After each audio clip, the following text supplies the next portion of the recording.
Hey, good people, it is KaCey here, and welcome to another episode of On the Front Porch. Now, clearly, we're not on a porch, but metaphorically, we know, especially in the South, for our community, the porch is that safe space. It either is that place where your grandmother and your elders were vetting people before they let them into your home. And sometimes it was the place where you were reminded of who you are before you leave your home to go into the world.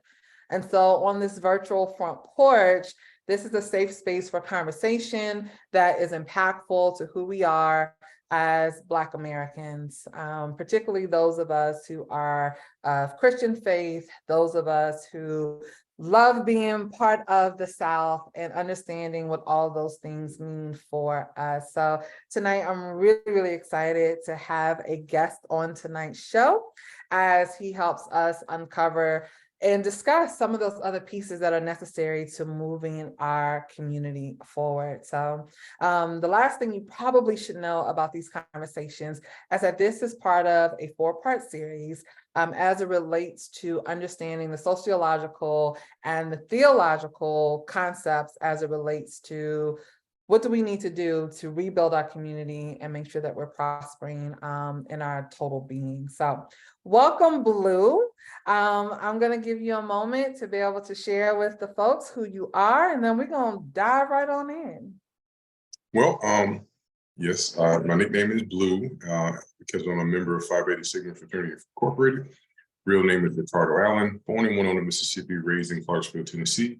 I have a bachelor's degree in mass communications, radio, TV from Mississippi Valley State University, where I was all conference in football, senior class president, radio student of the year on two occasions, and I actually almost had a double major in history, so I love the past to know where we're going for the future. And one son, mother, and a brother is my immediate family. Nice. That history almost double major might come into play tonight. So I won't, I don't know. I might have to have you dig deep in your bag. We'll see. We'll see. Come on. Come on. Okay, cool. All right. So I want to start with a question I've been asking people lately. Like, where are our leaders, right? And I know that that's kind of like a double-edged sword because some people don't think that we need a defined leader in our community anymore, but we do need leaders. And so my question, just to kind of kickstart this conversation is, do we have leaders? And if so, where are they? Well, they're in the church. They're in the church, they're at work.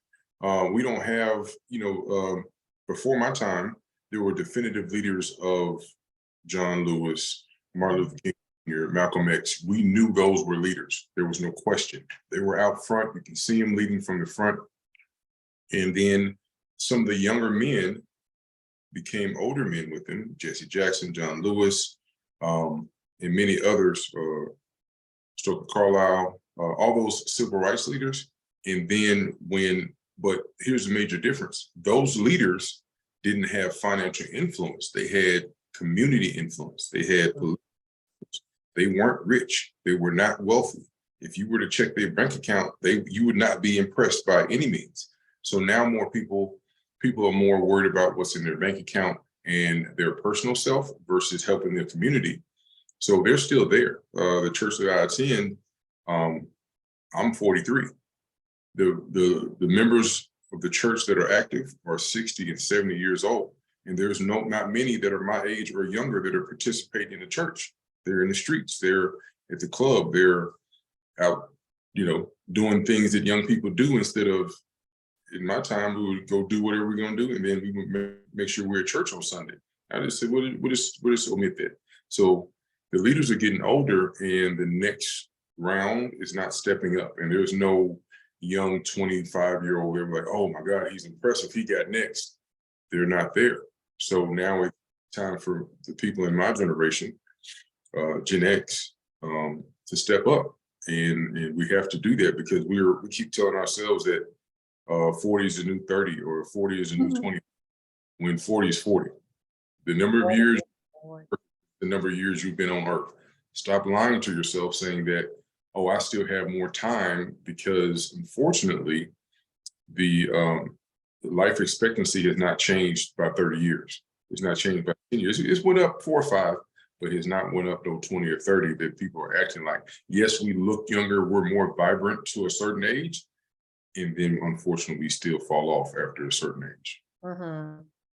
No, you're absolutely right. And I love actually how you went straight to church being one of our leaders, or where our leaders are embedded. And it is true, like we don't have the same platform as we had before, where certain people are elevated. There's one particular pastor that I follow a lot in like social justice work. His name is William Barber, and he's out of North Carolina. And I love him because for me, he is like the true definition of a prophet, right? Prophet is not there to promise you all of your cars and all of your houses and that you're going to be a millionaire, but is what will come if you don't do what God has instructed you to do. And a lot of times people don't want to hear leadership come from the standpoint of being authoritative, making it a fact versus offering something to someone.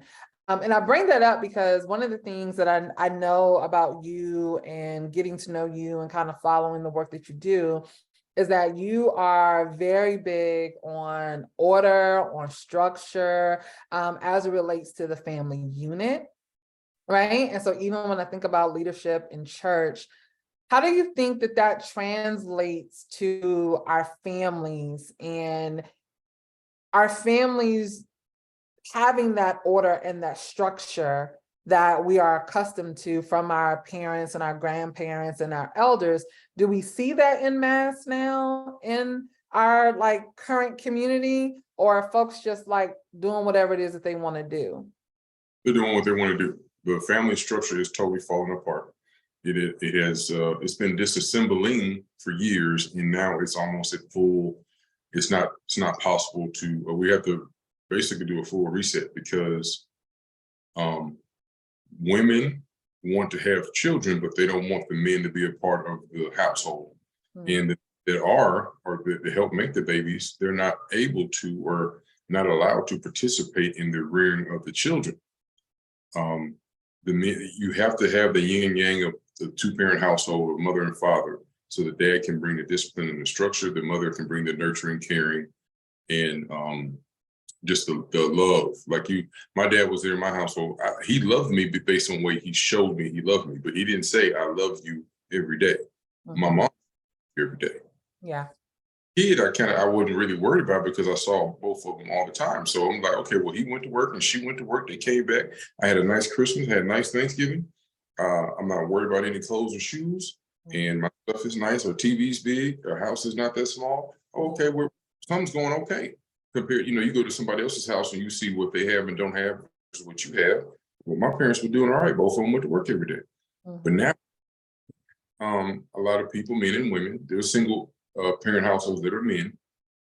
They say, "Hey, I don't need my other half," but Mm.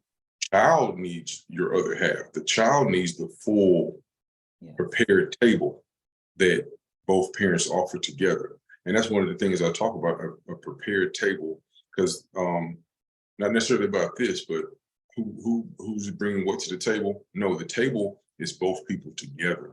Mhm. They both the parents make a prepared table so you can eat and drink together.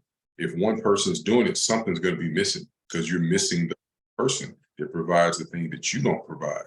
If you only have a dad, he's only going to provide structure and discipline. He's not going to be that loving, nurturing person that you want. And if a mother has to do it, she's not going to be as disciplined. She's going to be try to be more nurturing and mothering and loving and caring.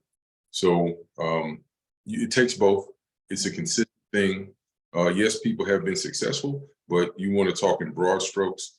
Does the average single parent household, that child reared, are they as successful as the two-parent household of that child? Does that two-parent household child have a better chance of being successful in life? Also, do they have a better experience as a child in life? Mm. No, I mean, I agree with you. Even in the work that I do, folks are usually, I don't know if I want to use the word impressed, but they are in awe of what I can accomplish. But I'm very intentional to make sure that the other folks who help me are men, right? Because I work with a lot of boys. And I can be firm when I need to, right? I can put my foot down. Just the other day, I had to yoke one of them up. But it's not the same when it comes from Miss KaCey as it does from a grown man, right? Telling another young man who's maturing, what does it mean to show up and be accountable and be respectful? I can't teach you that as a man, right? I'm a woman. I can share with you the benefit that you get when you do those things, right? And how the nurturing aspect of it makes you well-rounded. But there's just some things I cannot give to him because I'm not a man, right? And so that's why it's important to have that balance. And I mean, I think you summed it up beautifully. And I tell people all the time that even if, there was this meme I saw, it was a video, and it was a woman who admitted that she had not done the best job raising her children because she felt like she had to be both mama and daddy. And she came to the realization that no, it was never my job to be mama and daddy, even if that man walked away. Her job was to find other men that could provide that discipline, that, being that role model for her sons. But she was never supposed to fill that masculine role, even though she was put in a position to have to do the heavy lifting of the day-to-day rearing. And I just thought that was unique because we don't ever talk about that side of it, right? Either you have people on one side that point fingers like, oh, it's all the men's fault because they're not there, or the women push the men away, or the government don't want Black families to be together. You have all of these things that people can point to, but at the end of the day, that child still needs that balance. And Right. we still have to make sure they find it, because then if they don't have that balance, you have a lot of young people like the ones I work with who don't know themselves because they don't know the other part of them, and no one's ever unlocked that for them. So I have a question. I have a history question for you. Okay. Can you think of a point in history that kind of was the demarcation for us of like, okay, this is where the tide began to turn? And I'm going to caution you because a lot of people will answer it's like, oh, well, slavery. Barring slavery, we know that we're still feeling the effects of family units and breakdowns and all that. Outside of the time in which Blacks were enslaved, is there another point in time where we missed the mark? Like the wool was being pulled over our eyes, or things were happening and we were like, had we responded differently, maybe our families would have been more intact. When you say we, are you saying the Black people would have responded differently? Mhm. Oh, because if you wouldn't have gave me that line of demarcation, I would have said Reconstruction, because Okay. that's Reconstruction. Let's give the background what I'm talking about. Reconstruction was when the North won the Civil War in 1865, and then they brought Union troops in to enforce the new freed slaves, right? So they were in place for a few years. And in this time, that's when you hear about all those Black senators, congressmen, governors, all that stuff that were Black. Well, they pulled them out after a couple of years because all these thousands and thousands of Union soldiers were not at home. They're like, well, I'm gonna go back home to mama. And when they did, it fell apart. That's when KKK came around. That's when Jim Crow first started. So that's when it fell apart. So if you take away that, because some people say, well, Reconstruction was just a flash in the pan, and it gave us a quick opportunity to see what life would be like 100 years later, basically.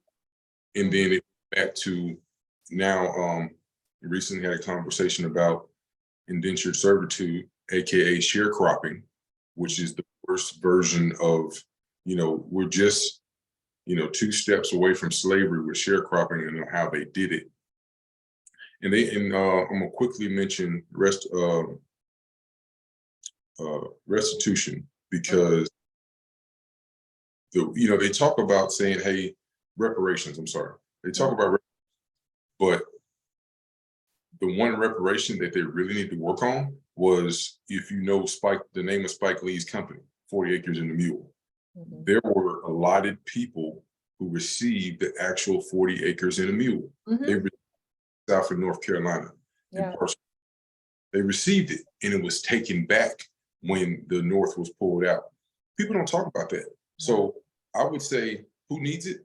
Everybody on that short list that had that got 40 acres and a mule. Mhm. Give them the equivalent of what 40 acres now in that Oh. area, and a car and a tractor, because a mule was equivalent to a tractor, and a nice John Deere tractor and 40 acres, give them that money, because that was actually taken. Because in all other versions of that the US government has given back, it's when they've taken something for somebody that they had, they lost it, and then they knew they could recoup it, i.e. People of Japanese descent after World War II. Please don't be mad at anybody, but the loss of what the Nazis did to the Jews, but that didn't happen in America, but they still get appreciation for it. So the next one I would say is after the Great Depression, because they talk about the Great Depression and they talk about how bad it was for the Northerners and the bread lines and all those things. So if they that don't look like us had it bad, the people who look like us had it twice as bad, but we stuck together. And then as we came out of that and we went into World War II, because that's basically what took us out of the Great Depression. I have this theory that no matter what, if something goes wrong, we go to war, the legislation will create funds out of the air, poof, then they'll put it into America. Every time we have an issue with the dollar, every time we have an issue with too long of a depression, Great Depression, or a recession, we go to war, it fixes it. Just look at over the years. Every couple of years, we go to war. I know hopefully I'm not getting too derailed off of, No.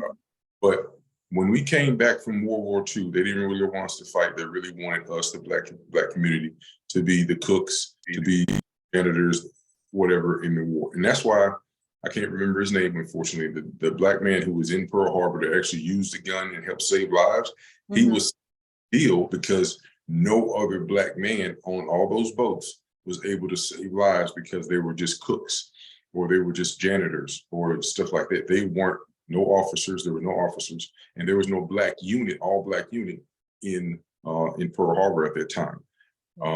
So after we came back from the war, and it happens after every war, we go over there, we're mixing and mingling, and we have a sense of equality. And then we come back to where we're from, Alabama, Mississippi, Arkansas, Louisiana. And then we face the reality that they still don't respect us. And we just died in lives because we're American. And they don't respect. But I think that once we got back and they start issuing the Montgomery GI Bill, I think that happened in the late 50s, early 60s. We should have taken advantage every time to go get education. We should educate ourselves. I understand people are saying, hey, we should go get a skill or trade. Okay, but guess what? If you only have a skill or trade, they're not going to let you lead. So there's the intellectual who is smart enough, who will read enough, who will take the time to be patient enough. There's 2 or 3 Jackie Robinsons that have not broken into a field that have the patience, have the fortitude to break into a field and lead by example. Be that man in the front that'll have to take those hits, have to take that disrespect to be able to open the doors for the rest. And we need more men. We need more Jackie Robinsons. Jackie Robinson was not the best baseball player, but he had the mental fortitude. He had the discretion. He was deliberate, and he was disciplined. You have to need more of that, even now. Even now, to stop saying, "Hey, I'm gonna do it the way I want to." Figure out what the status quo is. Figure out how to get in and play the game. Then, after you're successful, then bring the others on. But don't say, do how I want to, and then wonder why it didn't work. And we have a lot of that. I'm gonna do it how I want to. You're not gonna disrespect me. No, that's not how you get in. That's not how you give opportunity to others that look like you. Because if you come in and say, I'm gonna do it like I want to, the next one who looks like you, they're not gonna give them an opportunity. And then you're gonna wonder why. And then say you can't discriminate me, you can't. Oh, yes, they can. Mhm. That's so good. I had a conversation with someone before this, and we were talking about education, right? And we were talking about the skills, the trades, that whole piece of it.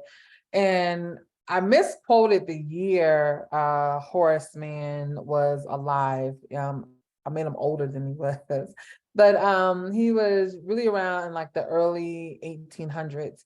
And so Horace Mann, for those who are listening and you're not aware, he's kind of like the father of modern public education. There's even a publishing company around textbooks. If you ever paid attention that closely, some of them are Horace Mann publishers for the textbooks that are in our classrooms. But he is the one who coined the phrase that education is the great equalizer.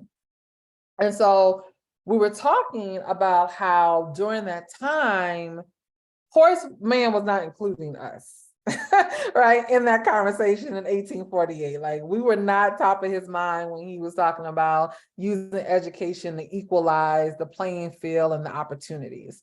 But we know that over time, we began to pick up those tenets and we pushed our children, to schools, to colleges.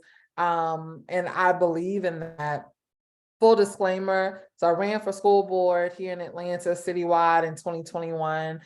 Didn't win, that's fine. It was my very first race. Pushed it to a runoff though, so pretty proud of that.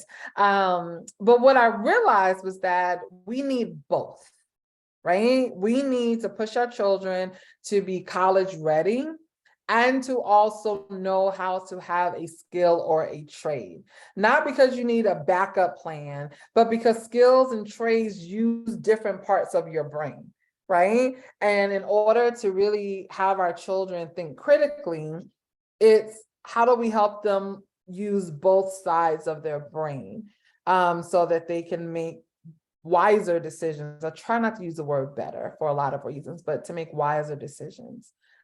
One thing that I learned, and I don't know if you knew this, Blue, is that Sunday school really started as a way to teach those children who were part of sharecropping families how to read, how to write, how to do math, right? To have some understanding of their heritage, their family, their history, because our children were going to school only part of the year because they had to be in the field and they were missing so much.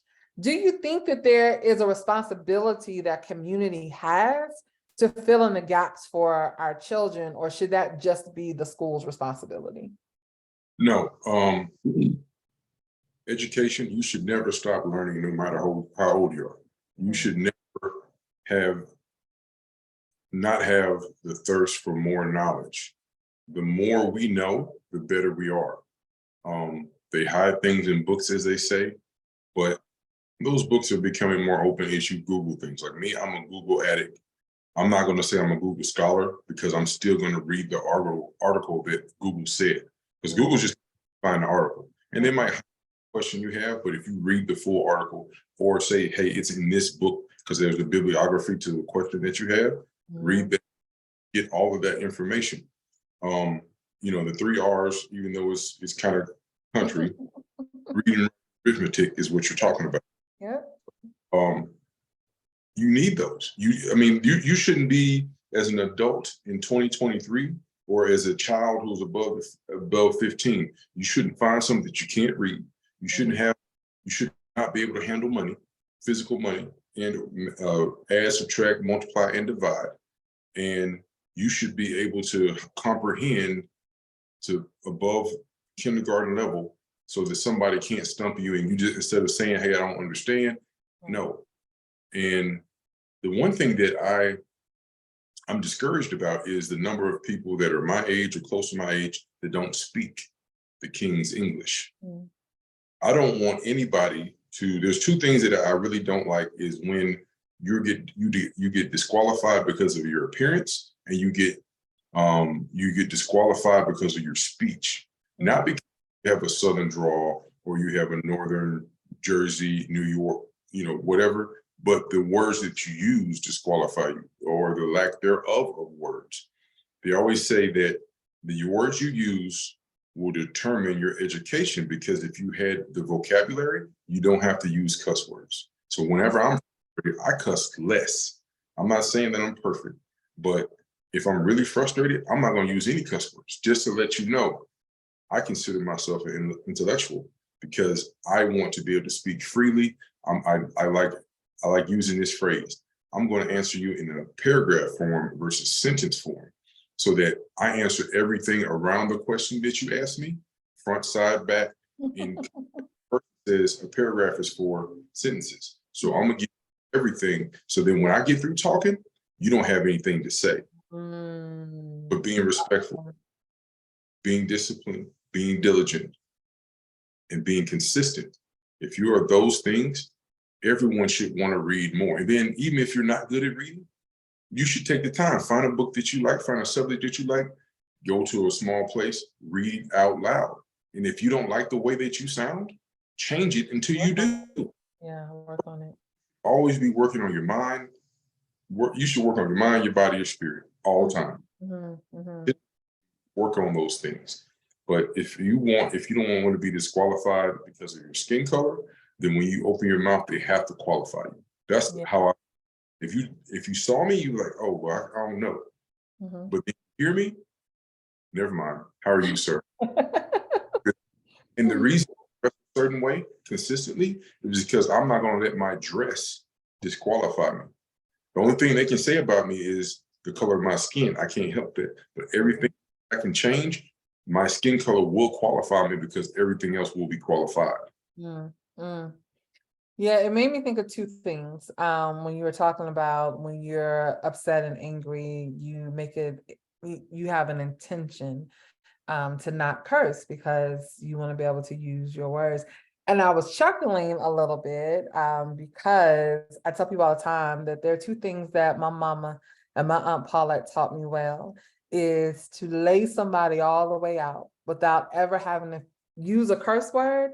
And by the time we get finished, you would have wished I cussed you out, right? Because your brain is moving so fast trying to connect the dots between these words I'm using that you're leaving bewildered and confused. And I feel like I have the upper hand because I told you exactly what I thought about you.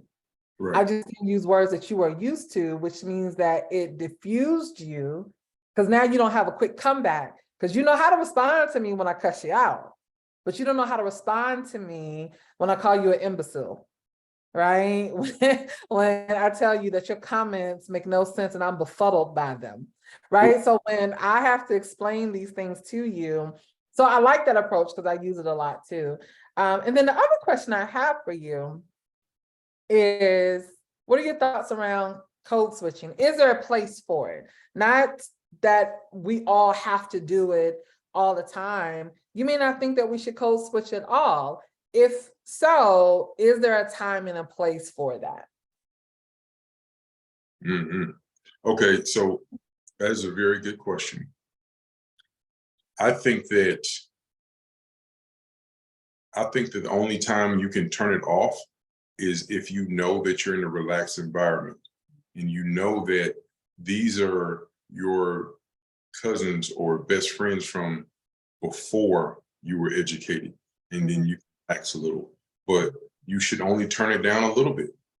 Like I mean, instead of being just strict, hard as a rock, I mean, just loosen it up a little bit to you, a couple pebbles, but you still you can never turn it off because the Fed's watching. Like you didn't need to act like you always have to be on. And then if you condition yourself a certain way, you won't say I have to code switch because this is now who you are. You're accepted no matter where you go, no matter what your relaxed version of yourself is. Then if you condition yourself to that point, and some people might disagree. Oh, I'm not going to do that. I'm not going to talk that way. I'm not going to. Okay. Well, guess what? You're limiting your ceiling gets closer and closer every time you say you're not going to do something. If you want to be able to do more, then you have to be able to do more. And my one favorite phrase is, don't tell me why you can't, tell me how you can. So tell me how you cannot have a code switch. Tell me how this is who you are. Tell me how you condition and discipline yourself to be this better version of yourself. So no matter where you are, you're getting indoors, you're being accepted, you're being qualified. No, I get it. I do. There are many instances where, and I see both sides. I see the case where people feel as though, well, you shouldn't have to change how you speak. But it's for me, I look at it the same way. My mother is not going to talk to me the same way in public that she would in private, right? And so it's not about being fake or phony or not being proud of the culture that you come from. Everybody shouldn't be privy to everything. And you also don't want to limit. We have enough to contend with, right? We got enough to fight through.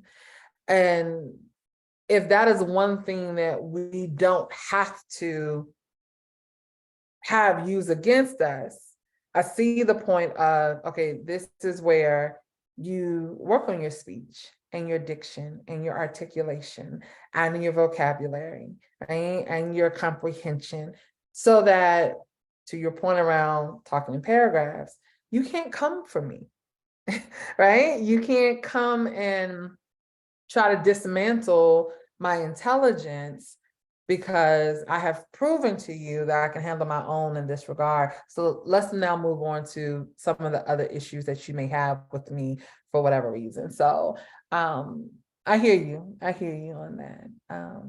So I got one last question, and then, we'll wrap up. But so there is a scripture that I reference a lot in this work that I do. And the scripture is Psalms 34:6, and I'm going to pull it up and read it. And for all these Bible scholars out here, I'm going to give you the translation, because folks like to go back and double check you, as you should. But 34:6. Let me pull it up here. My phone's acting up.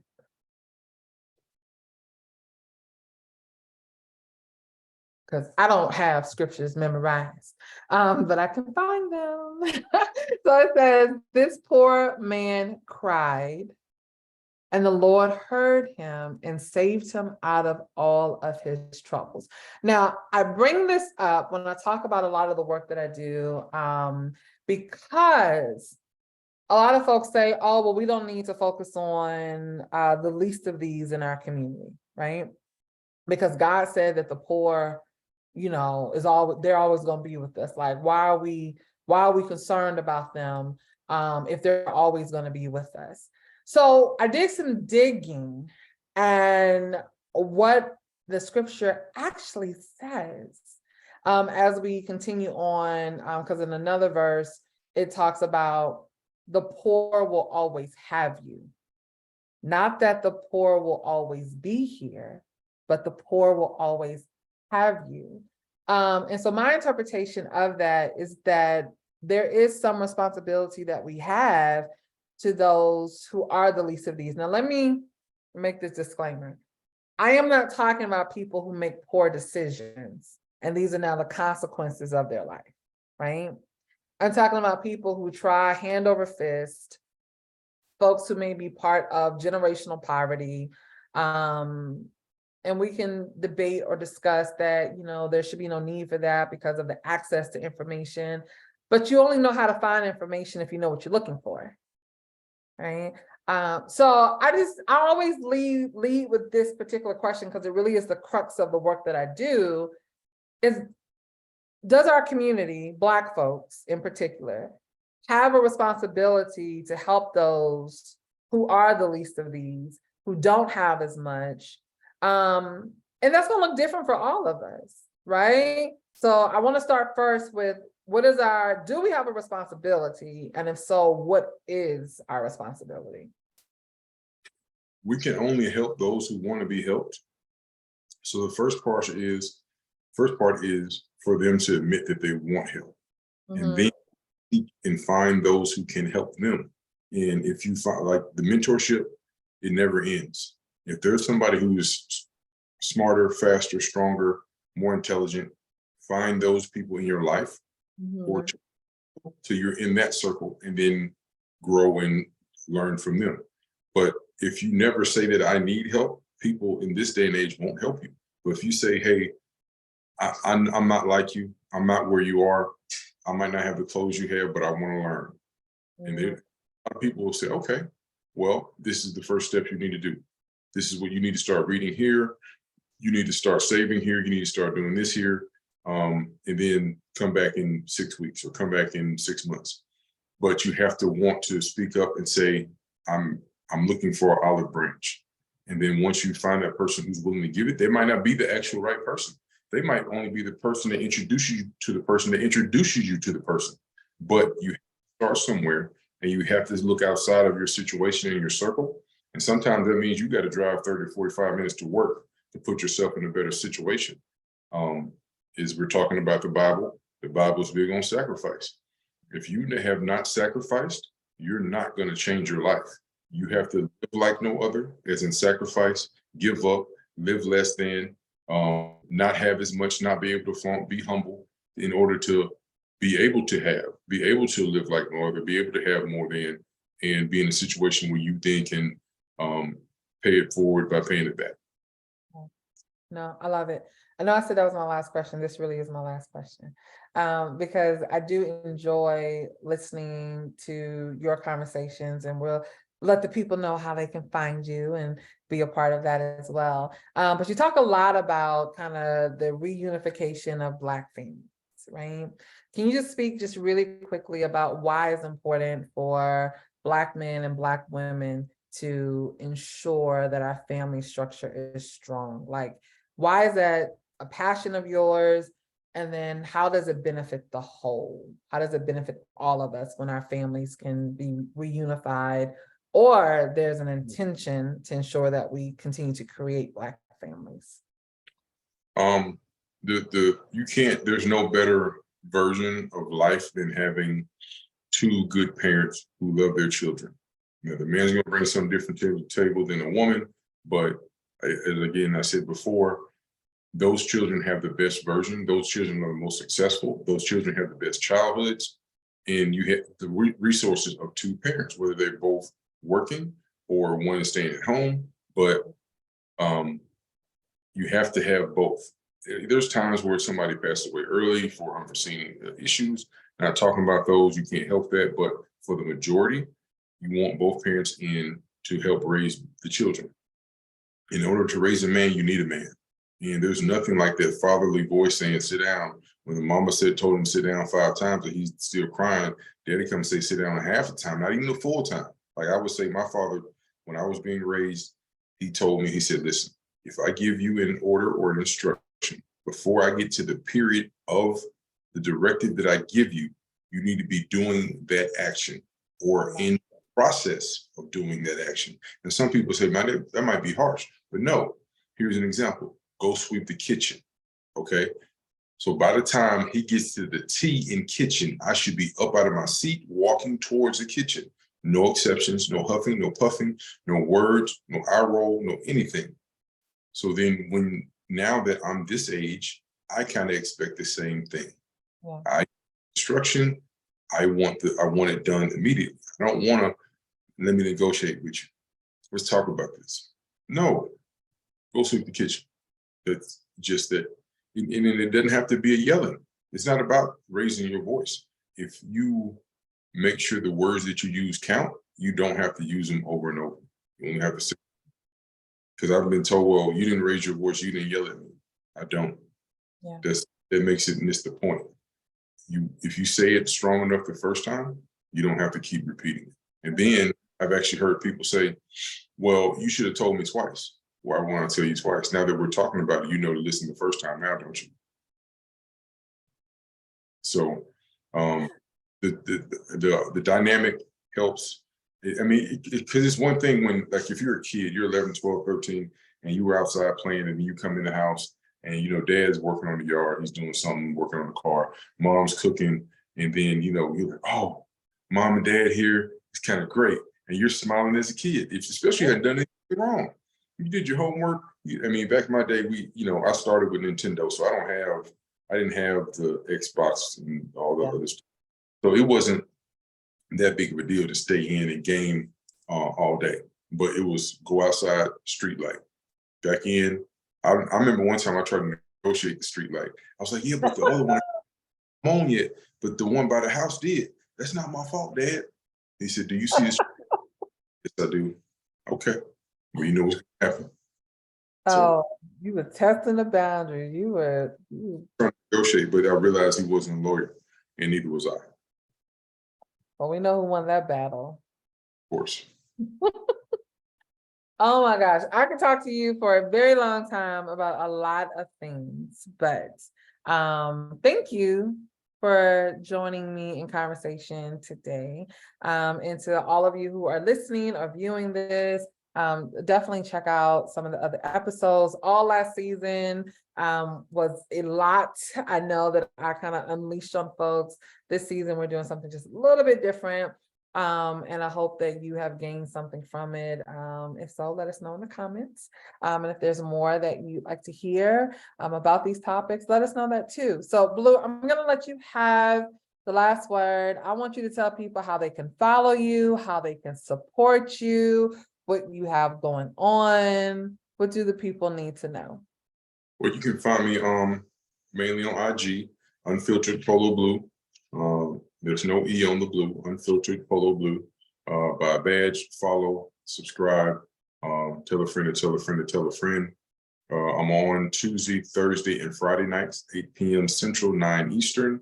And I pop up on lives. I'm going to start working on speaking engagements here shortly, hopefully by the summer, and doing more things like this going forward. And again, that's Unfiltered Polo Blue on IG, no E on the blue.